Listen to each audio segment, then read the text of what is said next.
untuk rakyat Indonesia di pemilihan 2024 ini. Apalagi di tahun 2024 ini beliau mencalonkan lagi untuk keempat kalinya.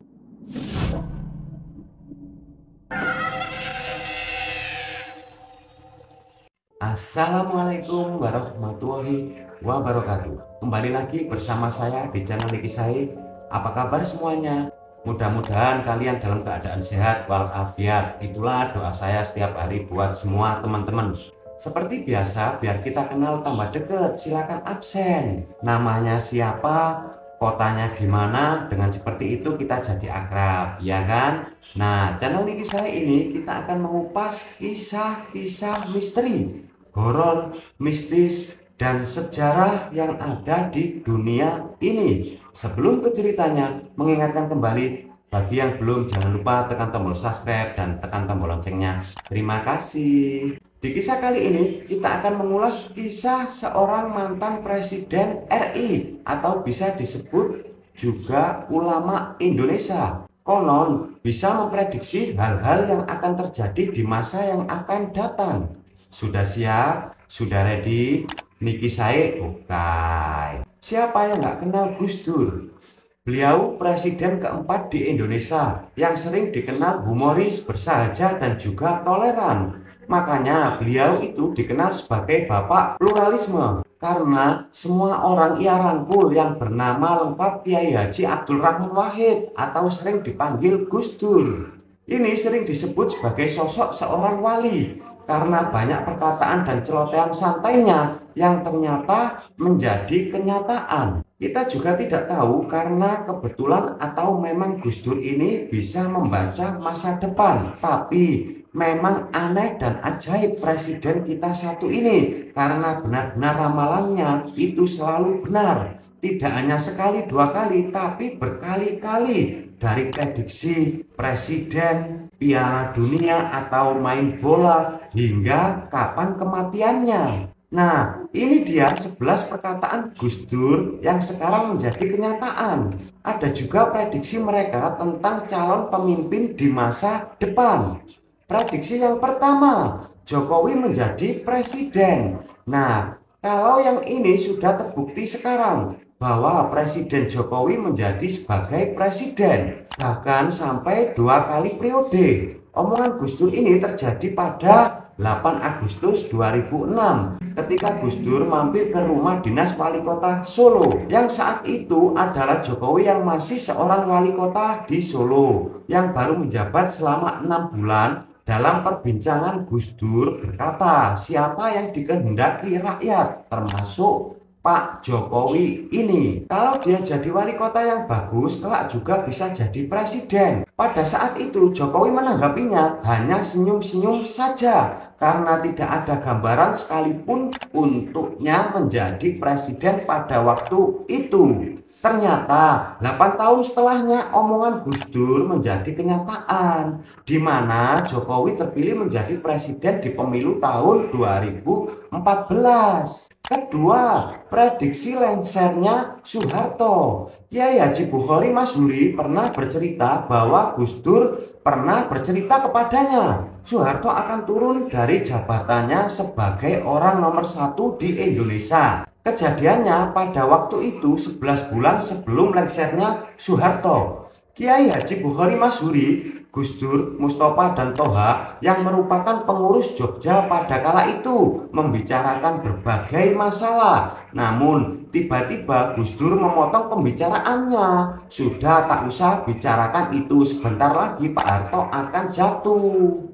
Pada saat Kiai Haji Masyhuri, Mustafa, dan Toha tidak percaya karena pada kala itu Soeharto memiliki kekuatan yang sangat kuat, baik dari kekuatan militer, politik, dan ekonomi yang rasanya tidak mudah untuk melengsarkan Soeharto. Tapi kenyataannya apa yang dikatakan Gus Dur benar-benar terjadi. 1 tahun setelahnya lengserlah Soeharto akibat pergerakan rakyat Indonesia yang luar biasa. Prediksi yang ketiga, Gus Dur mengatakan DPR seperti taman kanak-kanak. Nah, kejadian ini terjadi ketika Gus Dur diminta pertanggungjawaban oleh DPR di depan para dewan. Gus Dur dengan beraninya mengatakan secara lantang, DPR seperti taman kanak-kanak.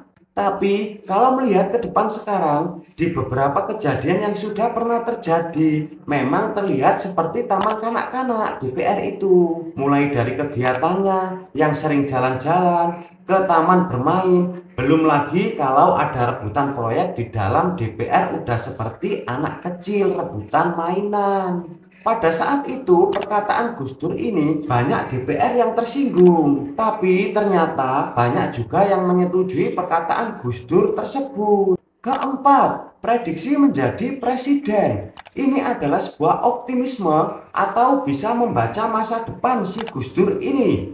Namun, ucapan Gus Dur ini merupakan potongan cerita pembincangan Gus Dur dengan Luhut Binsar Panjaitan.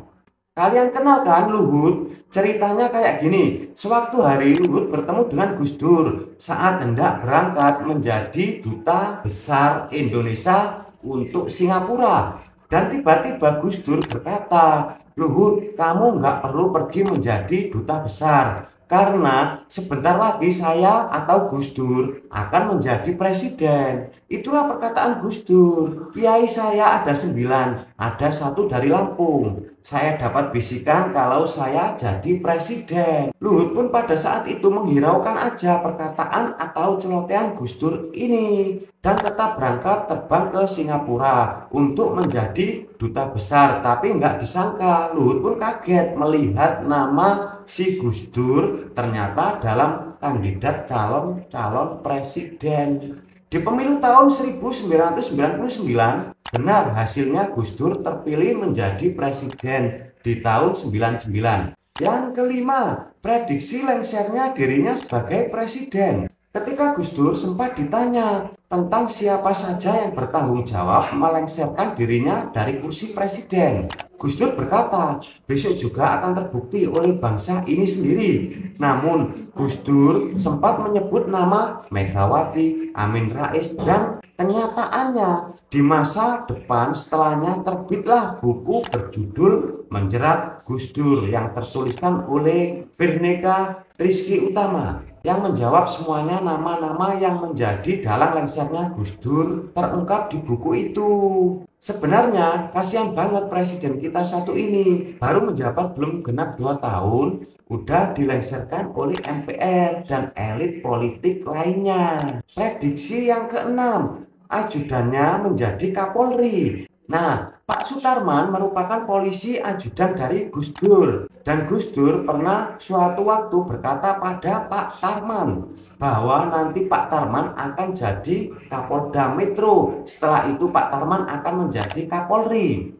Begitu kata Gus Dur. Tapi karena Gus Dur memang suka menghibur orang di sekelilingnya, Pak Tarman kala itu hanya senyum-senyum saja mendengar celotehan isengnya si Gus Dur ini.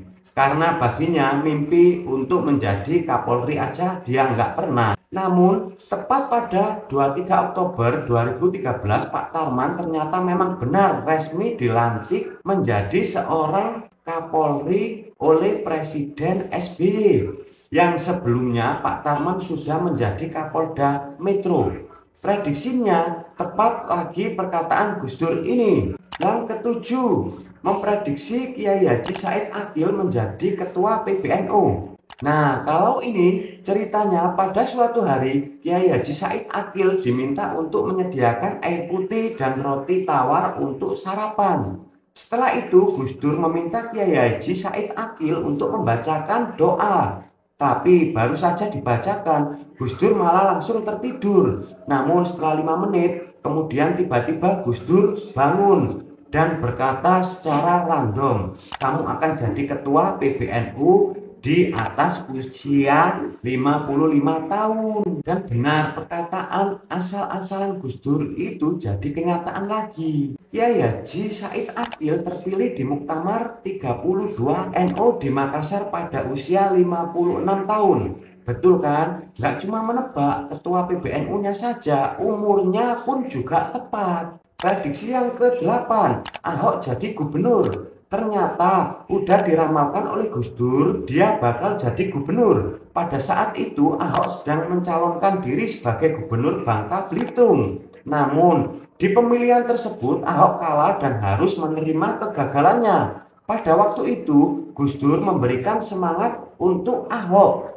yang gagal di Bangka Belitung. Ahok berkata kepada Gus Dur, udahlah Gus, nggak usah gugat lagi. Orang Cina seperti saya nggak akan bisa jadi gubernur Gus. Namun balasan dari Gus Dur berbeda. Siapa bilang jangankan jadi gubernur, jadi presiden saja kamu bisa. Alhasil Ahok berhasil menduduki jabatan gubernur DKI Jakarta ketika Pak Jokowi terpilih menjadi presiden. Prediksi yang ke-9, skor Piala Dunia. Gus Dur memang dikenal menyukai olahraga sepak bola, apalagi menontonnya. Bahkan Gus Dur dulu sering menulis analisis sepak bola di majalah Tempo dan Kompas. Uniknya nih, pernah memprediksi skor Piala Dunia antara Brasil dan Skotlandia pada ajang Piala Dunia tahun 98. Gus Dur bilang berakhir 2-1 untuk Brasil. Alhasil prediksinya saat itu sangat-sangat tepat. Sasaran Brasil menang dengan skor 2-1 dari Skotlandia. Singkat cerita, Gus Dur menjadi langganan wartawan pada kala itu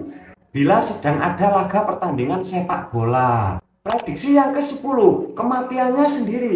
Kala ini sedih, ucapan ini merupakan percakapan dari Profesor Soehardi yang merupakan guru besar UGM dan pernah menjadi Dirjen Kehutanan di masa jabatan Gus Dur. Di ruang ICU beberapa hari sebelum wafatnya Gus Dur berkata ke Soehardi, dia kala Pak Soehardi sedang mengunjunginya, Pak Hardi, saya titip bangsa ini, tolong ikuti kawal Pansus Senturi di DPR besok hari Kamis. Saya akan pulang ke Tebu Ireng dengan diantar banyak orang. Saya sudah ditunggu oleh ayah saya. Nah, buat yang belum tahu, pesantren Tebu Ireng merupakan kampung halaman Gus Dur dan orang tua Gus Dur yang didirikan oleh Kiai Haji Hasyim Asyari di tahun 1899. Dan setelah itu perkataan Gus Dur di ICU tersebut, kemudian Gus Dur ternyata memang benar-benar meninggal dunia sesuai dengan perkataannya ke Pak Hardi, dan momen tersebut menjadi momen yang sangat sedih untuk banyak masyarakat. Mengingat sosok Gus Dur yang luar biasa, kala itu memang benar banyak sekali orang dari berbagai golongan atau umat mengantarkan beliau ke peristirahatan terakhirnya hingga tersohor ke mancanegara. Semoga beliau husnul khotimah, mantan presiden Indonesia ini yang terkenal dengan kesahajaan yang humorisnya. Prediksi-prediksi beliau yang selalu benar di luar nalar. Yang ke-11, prediksi Gus Dur berkata di salah satu acara TV nasional tentang sosok paling tulus untuk rakyat Indonesia di kandidat presiden era 2000-an, yang pada saat itu kandidatnya ada SBY, Megawati, Prabowo, dan Yusuf Kala. Nah, kalian lihat sendiri cuplikannya orang-orang paling ikhlas kepada rakyat Indonesia. Siapa? Prabowo kan? Walaupun pada akhirnya Presiden SBY yang terpilih, bukan Prabowo yang jadi presiden. Tapi apakah mungkin nantinya Prabowo akan berhasil juga terpilih menjadi presiden? Yang dikatakan Gus Dur orang paling tulus untuk rakyat Indonesia di pemilihan 2024 ini. Apalagi di tahun 2024 ini beliau mencalonkan lagi untuk keempat kalinya. Gimana menurut kalian tentang perkataan Gus Dur yang terakhir ini? Nah, jadi gimana perkataan Gus Dur yang terbukti menjadi kenyataan? Gimana menurut kalian? Tuliskan di komentar. Terima kasih.